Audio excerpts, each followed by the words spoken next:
Hello everyone, how are you? This is Dr. Chavi Garg. Welcome to my channel Krishna Institute of Law. आज हम समझेंगे कि what is the difference between society and a society. देखिए दो word होते हैं, एक society और ए सोसाइटी या समाज और एक समाज। आज हम इन दोनों में डिफरेंस को देखेंगे। देखिए दोनों में डिफरेंस समझने से पहले हम देखते हैं इनका मीनिंग क्या होता है। अगर आपको एक बार मीनिंग क्लियर हो जाता है तो आपको इनके अंतर भी बहुत आराम से समझ आ जाएंगे। देखिए सबसे पहले हम देखते हैं समाज किसे कहते हैं। देखिए समाज, आपको पता है कि आप जहाँ पे रहते हैं उसे आप कहते हैं कि हमारा ये सोशल सर्कल है, ये हमारा समाज है। तो समाज में व्यक्तियों का समूह होता है, लेकिन ये जो डेफिनेशन है ये बहुत संकुचित डेफिनेशन है। सिर्फ लोगों के समूह को समाज नहीं कहते हैं, बल्कि उन लोगों में जो आपस में पारस्परिक संबंध होते हैं, जो म्यूचुअल रिलेशन होते हैं, उन रिलेशन को हम जो है सोसाइटी कहते हैं। तो सोसाइटी जरूरी नहीं है कि एक ही भौगोलिक स्थिति में या एक भौगोलिक लोकेशन पे स्थित हो। अगर आपका जो समूह है वो दूसरे नगर में भी जाके बस गया है और आप फोन पे भी उनसे बात करते हो और अपने पारस्परिक संबंधों को कायम करते हो, तो वो भी आपके समाज का ही हिस्सा है। जब आप फोन पे बात करते हो तो आप बताते हो कि भाई मैं अमुक व्यक्ति से बात कर रहा था और वो मेरे ही सोसाइटी का बंदा है। तो भले ही वो बंदा दूर रहता है, लेकिन अगर आपके और उनके बीच में कोई भी क्रियाएं, कोई भी पारस्परिक संबंध होते हैं, आप चाहे उन्हें सहयोग कर रहे हो या उनकी खुशी को बांट रहे हो या उनका दुख दूर करने की कोशिश कर रहे हो, तो ये सब परस्पर संबंध क्या कहलाते हैं? सोसाइटी कहलाते हैं। ये जो सोसाइटी, तो ये विस्तृत वे में हम कह सकते हैं इसकी डेफिनेशन है। अब ए सोसाइटी क्या होता है? ये बहुत ही संकुचित डेफिनेशन है समाज में। तो जो लोगों का समूह होता है जिन्हें हम देख सकते हैं, जो एक भौगोलिक स्थिति में रहते हैं, उस परिवारों के समूह को या उस जगह पे रहने वाले लोगों के समूह को हम ए सोसाइटी बोलते हैं। तो ए सोसाइटी एक संकुचित मीनिंग है और सोसाइटी बहुत विस्तृत मीनिंग है। अब हम देखेंगे इनके डिफरेंस क्या होते हैं। देखिए society is a complex arrangement of social relation. अभी हमने बताया कि सोसाइटी में लोगों के समूह को सोसाइटी नहीं कहते हैं, बल्कि उनके मध्य जो संबंध होते हैं। क्योंकि आपने सुना होगा अकेला व्यक्ति चना नहीं तोड़ सकता। इसका क्या मतलब है? जब हम समाज में रहते हैं तो हमें एक दूसरे की हेल्प की जरूरत होती है। कोई जो है भोजन उगा रहा है, कोई जो है वस्त्र बना रहा है, तो वस्त्र बनाने वाला भोजन उगाने वाले को वस्त्र देता है और भोजन उगाने वाला उसको भोजन देता है। तो आपस में एक दूसरे के सहयोग से ही जो है काम आगे चलते हैं।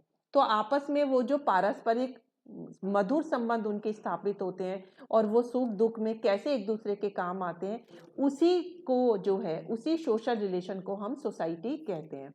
बल्कि जो ए सोसाइटी होते हैं वो लोगों का सिर्फ एक जो है ग्रुप या समूह होते हैं। जब हम लोगों को देख सकते हैं तो वो उस ग्रुप को हम कहते हैं ए सोसाइटी। अब जो सोसाइटी है इंटेंजिबल है। इंटेंजिबल का मतलब है ये अमूर्त है, इसे हम देख नहीं सकते, इसे हम छू नहीं सकते, इसे हम सिर्फ महसूस कर सकते हैं। देखिए जब हम दूसरे लोगों के साथ जो है उठते बैठते हैं, उनके सुख दुख में पार्टिसिपेट करते हैं, तो हमें अलग ही खुशी होती है और हमें एक अलग ही तरीके से अलग गुड फीलिंग होती है। तो उस फीलिंग को आप सिर्फ अपने महसूस कर सकते हो, आप उसको छू नहीं सकते हो कि इसने हमारा दुख में साथ बिठाया, इसने हमारे सुख में पार्टिसिपेट किया, तो आप उसे सिर्फ महसूस करते हो। इसीलिए सोसाइटी अमूर्त होती है। लेकिन ए सोसाइटी टेंजिबल होती है, क्योंकि ये लोगों के समूह को हम ए सोसाइटी कहते हैं। तो लोगों के समूह को तो हम देख सकते हैं, तो इसीलिए टेंजिबल मानी जाती है। नेक्स्ट है सोसाइटी एक कॉम्प्लेक्स सिस्टम होती है। कॉम्प्लेक्स क्या? क्योंकि अगर आपकी सोसाइटी में 100 लोग हैं तो 100 लोगों के सोचने का तरीका बिल्कुल अलग होता है, उनके काम करने का बिल्कुल तरीका जो है अलग होता है, वो आपस में सहयोग भी बिल्कुल अलग तरीके से करते हैं। तो सोसाइटी एक बहुत कॉम्प्लेक्स या जटिल व्यवस्था है। जबकि ए सोसाइटी रिलेटिवली थोड़ी सिंपल है, क्योंकि आपका थोड़े से ग्रुप ऑफ इंडिविजुअल को आप ए सोसाइटी कहते हो, तो आपको पता है कि भाई ये लोग किस तरह से आचरण करते हैं, कैसे व्यवहार करते हैं और क्या इनके सोचने का तरीका है। तो इसका समाज जो है अपेक्षाकृत सरल होता है। सोसाइटी का नेक्स्ट है, कोई भी भौगोलिक क्षेत्र नहीं होता, इनका कोई भी डेफिनेट लोकेशन नहीं होती। आप एक डेफिनेट लोकेशन पे रह रहे हैं, आज आप दूसरे शहर में बस जाते हैं, लेकिन आज तो फ़ोन इंटरनेट के माध्यम से आपका उन सब लोगों से जो है मतलब संचार होता रहता है, आप दूसरे लोगों से टच में रहते हैं, तो इसलिए इसका कोई भी जोग्राफिकल एरिया नहीं होता। लेकिन ए सोसाइटी तो कुछ लोगों का समूह है, तो इनका एक डेफिनेट भौगोलिक क्षेत्र होता है जहाँ पे वो रहते हैं। अब सोसाइटी एक अनयूजुअल कंसेप्ट है, क्योंकि एक बहुत ही विस्तृत अवधारणा है। हम मानते हैं कि सिर्फ एक ग्रुप ऑफ इंडिविजुअल को नहीं, बल्कि उनके आपस में जो संबंध होते हैं उनको हम सोसाइटी कहते हैं। तो ये थोड़ा सा अनयूजुअल कंसेप्ट है, जबकि ए सोसाइटी जो है एक स्पेसिफिक कंसेप्ट होता है। नेक्स्ट है, सोसाइटी के जो कल्चरल मूल्य हैं वो स्पष्ट नहीं होते, क्योंकि मैंने अभी बताया हजारों लोग आपकी सोसाइटी में हो सकते हैं, क्योंकि आप कभी फ़ोन पे बात कर रहे हो, कभी इंटरनेट पे बात कर रहे हो, हर एक के सोचने का तरीका अलग है। अब आप जब जहाँ रहते थे वहाँ का कल्चर अलग है, आप जाके दूसरे नगर में बस गए तो आप वहाँ के कल्चर को ले लेते हो, तो कल्चर भी चेंज होता रहता है। तो इसलिए इनकी संस्कृति या मूल्य बिल्कुल स्पष्ट नहीं होते, क्योंकि इनके मूल्यों में, संस्कृति में मॉडर्ननेस के हिसाब से जो है चेंज आते रहते हैं। लेकिन जो ए सोसाइटी का कल्चर है वो बिल्कुल स्पष्ट होता है, क्योंकि इनका ग्रुप छोटा होता है, ये एक निश्चित भौगोलिक जगह पे रहते हैं, तो इनका क्या, और ये दूसरे लोगों के संपर्क में कम आते हैं, तो इसलिए इनके कल्चर जो है ज़्यादा स्पष्ट होते हैं। नेक्स्ट है कि इनमें कॉपरेशन और स्ट्रगल दोनों को ही जो है समान महत्व होता है। देखिए, आपका जो सोसाइटी के लोग होते हैं वो दूर दूर जगह बिखरे होते हैं, तो अगर उनमें कॉपरेशन भी रहता है, साथ के साथ जो है एक कंपटीशन भी रहता है।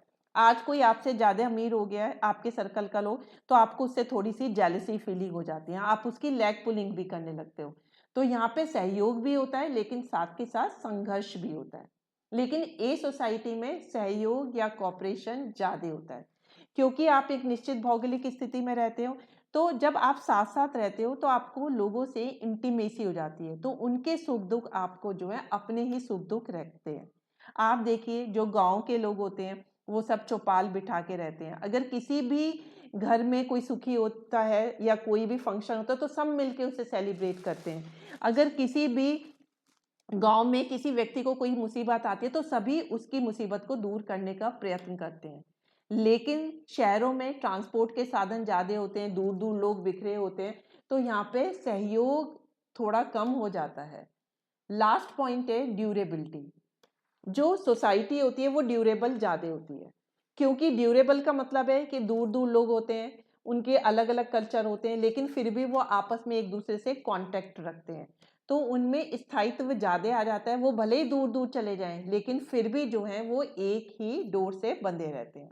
और ए सोसाइटी में वेरिएबिलिटी ज़्यादा होती है, मीन्स परिवर्तनशीलता ज़्यादा होती है, क्योंकि वो एक ही जगह पे रहते हैं, अगर वो दूर जाएंगे तो फिर वो ए सोसाइटी के कंसेप्ट में नहीं आएंगे, तो इनमें परिवर्तनशीलता ज़्यादा होती है।